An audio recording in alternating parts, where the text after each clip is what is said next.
Thanks, Daniel, and thanks, Sam, for that amazing platform to build off of. I didn't do a PowerPoint. I just wanted to kind of riff with you guys and pull together a few threads around the topic of ecotopia. It's very near and dear to my heart. I read the novel by Ernest Callenbach when I was in college and kind of blew my mind. I'm a PhD candidate here in the East-West Psychology Department, and been really wanting ways to interface with the Anthropology and Social Change Department, so I'm just really stoked to have been invited to speak. Also, my dissertation research specifically deals with a number of other contemporary utopian and dystopian fiction in a liberatory context. So I'm going to weave together these threads around ecotopia because it's a very early concept of an ecological civilization, and also contains strong elements of ecological Marxism and what eco-anarchist Murray Bookchin called social ecology. My research also incorporates conscious evolution as a means of achieving personal, material, and spiritual liberation, which Bookchin asserts as preconditions for the revolution and achieving a true ecological civilization. The lens of my research is also a book by Sri Aurobindo, who might be described as the patron saint of this university. The title of the work is The Ideal of Human Unity, where he also references philosophic anarchism in this same liberatory context. So, Bookchin's maiden contribution to this discussion, and what I think is his underappreciated contribution to the struggle itself, are his well-reasoned and thoroughly enunciated support of a post-scarcity society as the preconditions for achieving genuine freedom. He cut his teeth with the Spanish anarchists in the 1930s, and he considered their assemblies one of the most viable structures of political organization that was achieved in the 20th century. By the time the mid-60s rolled around, he had quite a lot to say about the emerging counterculture, the limits and failures of Marxism, and the fact that, in his view, we had achieved the technological and industrial capacity to move beyond a scarcity-based economic system.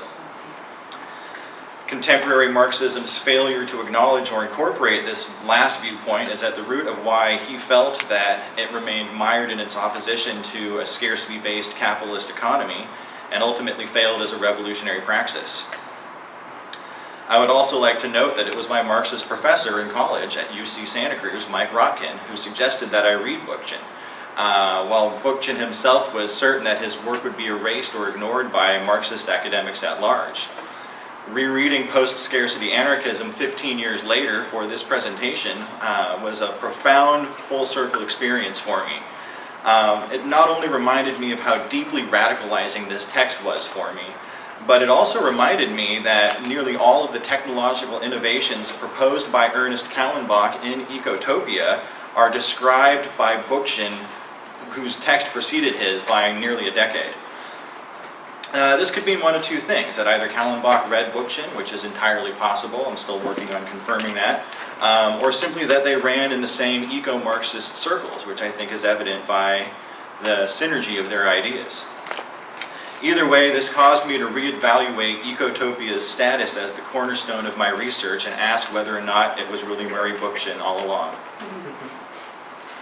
I remain deeply committed to both the vision and the ideas of Ecotopia, which imagines San Francisco transformed into an ecological utopia, the capital of a West Coast nation that has seceded from the United States in order to pursue the goals of economic and environmental homeostasis, or what Callenbach calls stable state systems. In his view, ecological preservation and harmony with the human world must be made the highest law of the land, but he sees the labor struggle as both preceding this change and flowing from it. Bookchin asserts that no program can be considered truly revolutionary unless it fundamentally alters the nature of work and humanity's relationship to it. Thus, Callenbach includes numerous narrative references to the 40-hour work week being cut in half, and the division between work and play blurred to the point of becoming almost indistinguishable. These 2 points quietly being some of the most radical ideas in the whole novel. The factory takeovers and the worker councils are a consequence of the environmental revolution, but the ecological consciousness had to form for the revolution to take place. The intimate connection between the exploitation of labor and the degradation of the environment had to become crystal clear in the minds of the working class.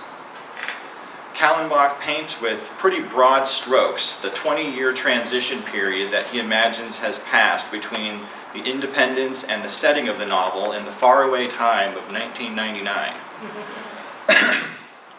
The new nation of ecotopia eventually settles into a kind of codified ecological Marxism, complete with decentralized cities, neighborhood councils, a complete overhaul and transformation of the justice system, and perhaps most optimistically, a consensus-based legislature. It all sounds very idealistic on the surface, but Kallenbach imagines this happening because of a much more effective kind of Green Party that was capable of organizing the working class into a viable coalition between labor leaders, environmentalists, and both the anti-nuclear and peacenik wings of the anti-war movement. That was able to affect legislative change in the way that our current Green Party could only dream of. He also makes an indictment of modernity that is nearly as scathing as Bookchin's, asserting that the material conditions for transitioning to renewable energy and a reliable public transportation system were already present in the mid-1970s. All that was lacking was the political and popular will to realize them. You can think about this now, all of this, in terms of California's quote-unquote ungovernable legislature and the complete failure of the high-speed rail system, which has been in the news again lately, which Kallenbach described 45 years ago. So actually, Bookchin's apparent gift of prescience appears to be even more developed than Kallenbach's. He predicted rising CO2 levels leading to global warming and extreme weather patterns inundating the coastal areas nearly a decade before this became established environmental doctrine. Furthermore, his assertions about the technological capacity to automate all production and free humanity from the toil of labor were based on a late 1960s level of technology. I mean, the most powerful computer that he was aware of at the time was roughly the same strength as a Mac Classic and about 10 times the size. He uses the term cybernation pretty frequently, and he's aware of the increasing automations in factories, and of course he develops these ideas consistently over the course of his career. But there have been amazing advances in 3D printing and automation in general in the 13 years since his death in 2006. Basically, the past 50 years have only proven him correct that we've already had the technological capacity to automate all production and free humanity from the toil of labor.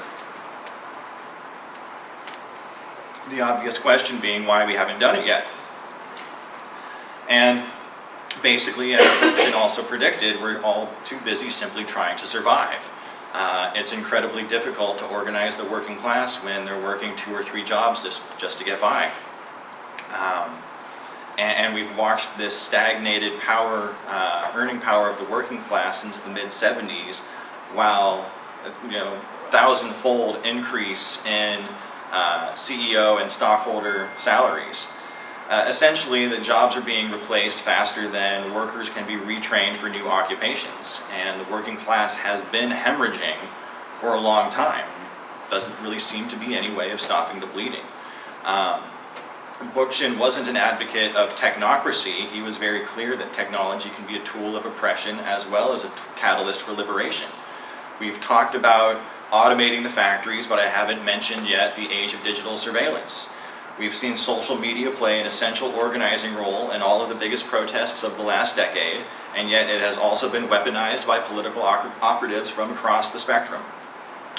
So transitioning to a post-work society would, of course, require a massive reconstruction of our entire economic way of being along eco-socialist lines. And the public is being actively conditioned against this sort of thing. The progressive movement has latched on to the Green New Deal recently because it uses language that people are familiar with. And it presupposes that shifting our entire civilization to renewable energy would require and create thousands of new jobs. I'm not debating any of that. I'm simply saying that that's not going to happen without a more fundamental shift in consciousness that will begin to unravel the existing dominator power structures. And I think we're seeing that happen already. We're also seeing the alternative to creating a post-work civilization play out on the streets of the cities, particularly San Francisco. The rapid creation of a vast underclass. I'm not going to say that they fall through the cracks anymore. They've been squeezed through the sieve of late-stage capitalism, which is completely incapable of fixing change or healing itself. We've got the erosion of worker protections, the gig economy and the share economy. Cheap labor, being the title of this panel, is everywhere just to remind us that we're all replaceable.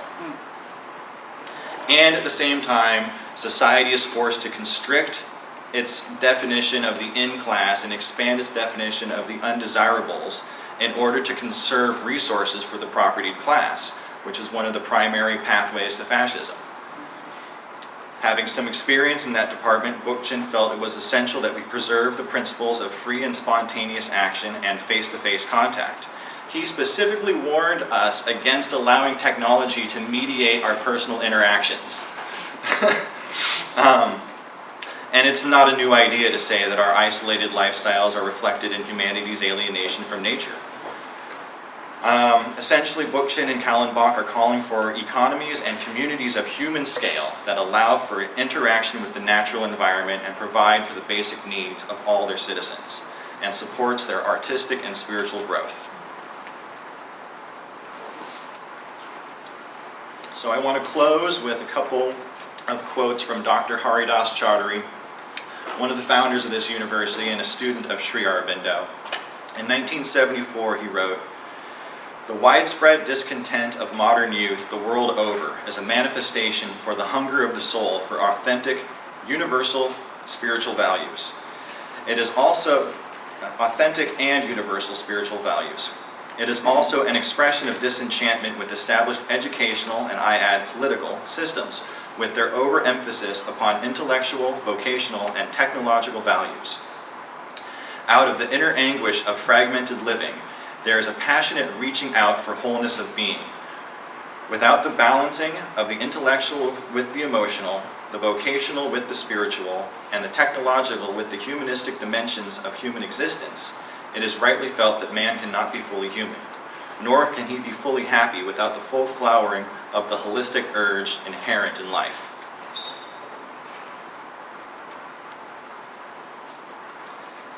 So, I wanted to tell a brief history of Sri Aurobindo that I feel ties into this story because he is basically a revolutionary turned guru. Born in British-occupied Bengal, educated in India from age 7 to 21, he returns home to his homeland. He has this profound spiritual experience of the soul of India, and he becomes involved in the independence movement. He's arrested 3 times, unsuccessfully tried for treason, and he grows disillusioned with the militant resistance. And based on the spiritual experiences he had continued having during his several periods of incarceration, he retires to the ashram at the French colony of Pondicherry, spends the next 40 years writing about the conditions for humanity's liberation and spiritual fulfillment. During the First World War, he writes this series of essays that ends up being collected as the ideal of human unity, where he ponders at great length on the nature and utility of the state, its right and proper functions, and the conditions that he believed would be necessary to achieve a unified world state, a planetary utopia of sorts, or a more centralized, autonomous, totalitarian thing. He also articulates what he calls the universal religion of humanity, which is religion with a small r, and he expands this as a diverse brother and sisterhood of human beings united by a shared focus on spiritual evolution, and of course supported in this regard by an equitable distribution of resources. The ultimate aim of this paradigm aligns closely with philosophic anarchism, the condition that would result from humanity uplifting and evolving itself to the point where we become a self-governing organism that has little need of convoluted bureaucracy and selectively applied laws. I'm going to end with a quick quote from Sri Aurobindo as well. He has said, from Haridas Chaudhuri, speaking of Sri Aurobindo, he has said that the next big step in the process of evolution will be a movement toward integral consciousness, which will be operative in the collective life of humanity. This is the secret and mystery of evolution. When a particular power or a particular consciousness becomes operative in evolution, then it begins to produce numerous creatures endowed with that power. Now that rational consciousness has become a fact of evolution, the next step will be that integral consciousness will become a dynamic force. Eventually, this will give rise to an entirely new order of civilization, a unique world order of real unity, peace, harmony, and collective progress.